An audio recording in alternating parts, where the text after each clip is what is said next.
কে মনে হচ্ছে পিলারের গোড়ায় মনে হয় গর্ত হয়ে যাচ্ছে। আরে ভাই, পিলারের নিচে মাটি কেটে যাচ্ছে, পিলার তো পড়ে যাবে, পিলার তো সমস্যা হবে। আমি খুব ব্যথিত একটা জায়গায় যে পদ্মা সেতুর পিলারের ব্যাপারে মাটি নিয়ে যেটা আপনারা যেভাবে এসেছে, এটা আরও একটু জেনে বুঝে দায়িত্বের অংশ ছিল।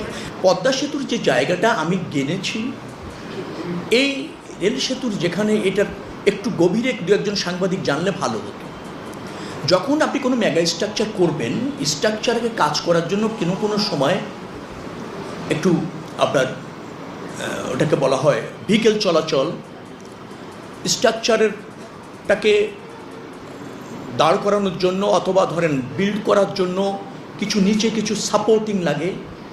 সেখানে দেখা হয় যে ধরেন পদ্মা সেতুর নদীর মাঝখানে গিয়ে স্ট্রাকচার যেটা হবে সেটা একরকম, কিন্তু এই তীরের পাশাপাশি যে স্ট্রাকচারগুলি হবে সেটা কম ব্যয় করার জন্য অথবা ধরেন সহজে করার জন্য, দ্রুততম সময় করার জন্য কিছু কিছু জায়গায় আর্থ ফিলিং থাকে।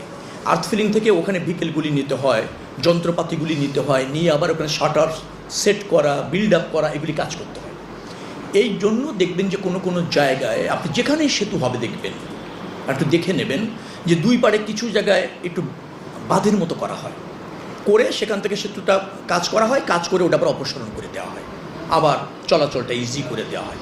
অর্থাৎ কিছু আর্টিফিশিয়ালি অ্যারেঞ্জমেন্ট করতে হয় প্রকল্প বাস্তবায়ন করার জন্য, প্রকল্প বাস্তবায়নের পর আবার সেটা অপসারণ করতে হয়, এবং ওর জন্য চুক্তিও থাকে এবং ওর জন্য বরাদ্দও থাকে। ওইগুলো অপসারণের বরাদ্দ থাকে এবং ধরেন কয়েকদিনের মধ্যে আপনি সরিয়ে নেবেন, তার কন্ট্রাক্ট চুক্তিতে থাকে। এখানে ওই রকমের ভাবে কিছু রাস্তা সাময়িকভাবে, কিছু চলাচলের জায়গা, কিছুটা আর্থ ফিলিং, কিছুটা শাটার এস্টাবলিশড করা, এই জন্য প্রয়োজন ছিল। তখন কিন্তু এটা ভরা হয়েছে।